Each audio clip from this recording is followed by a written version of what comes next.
আব্দুল লতিফ বাচ্চু চলে যাওয়ার মানে হলো যে আমরা এখন শুধুমাত্র একজন চলচ্চিত্র গ্রাহকই নয়, আমরা হারিয়েছি একজন অভিভাবক। আমাদের এই চলচ্চিত্রকে আবার নতুন করে গড়ে তুলতে যে অভাবটা তৈরি হচ্ছে, সেই অভাবটা এবং সেই শূন্যস্থানটা পূরণ করার জন্য আমাদের আপনারা যারা সাংবাদিক আছেন তাদের সবার সহযোগিতা লাগবে। আমাদের দেশে যারা প্রধানতম চিত্রগ্রাহক ছিলেন তার মধ্যে অন্যতম হলেন আব্দুল লতিফ বাচ্চু, এবং দীর্ঘদিনের প্রক্রিয়ায় আমরাও প্রায় অর্ধযুগের উপর দিয়ে কাজ করেছি, তার সামনে ক্যামেরার সামনে কাজ করেছি। ব্যক্তিগতভাবে তিনি একজন অমায়িক লোক ছিলেন।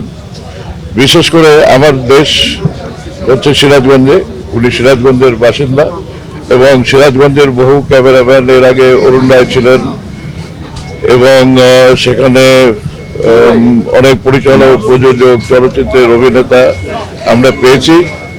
এখন আমাদের এই চলচ্চিত্র আব্দুল লতিফ বাচ্চু চলে যাওয়ার মানে হলো যে আমরা এখন শুধুমাত্র একজন চলচ্চিত্র গ্রাহকই নয়, আমরা হারিয়েছি একজন অভিভাবক।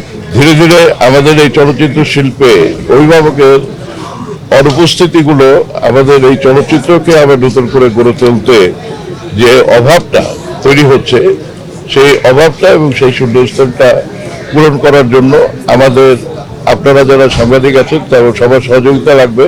আমরা চাই যে আব্দুল লতিফ বাচ্চুর মতো যে সমস্ত চলচ্চিত্রের সৃজনশীল কাজ থেকে শুরু করে চিত্রগ্রাহক, ওনারা পরিচালকও ছিলেন, উনি প্রযোজকও ছিলেন, বিভিন্ন পর্যায়ে ক্যামেরাম্যান অ্যাসোসিয়েশনের নেতৃত্ব দিয়েছেন, এবং যেভাবে চলচ্চিত্র শিল্পকে গড়ে তোলার জন্য তারা যে সাধনা করেছেন, সেই বিষয়টা, সেই সময়টাকে আবার ফিরিয়ে আনার জন্য আমরা অভিভাবকহীন করছি।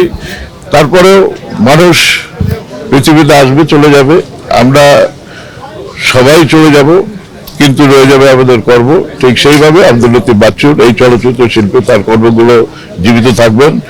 সেগুলো পরবর্তী প্রজন্মকে অনুপ্রাণিত করবে, যারা ফটোগ্রাফি করবে, যারা পরিচালনা করবে, যারা প্রযোজনা করবেন, যারা নেতৃত্ব দেবেন, তার অনুপ্রাণিত হবেন। আজকে আমরা তার আত্মার মাগফিরাত কামনা করছি, তার পরিবারকে সমবেদনা জানাচ্ছি।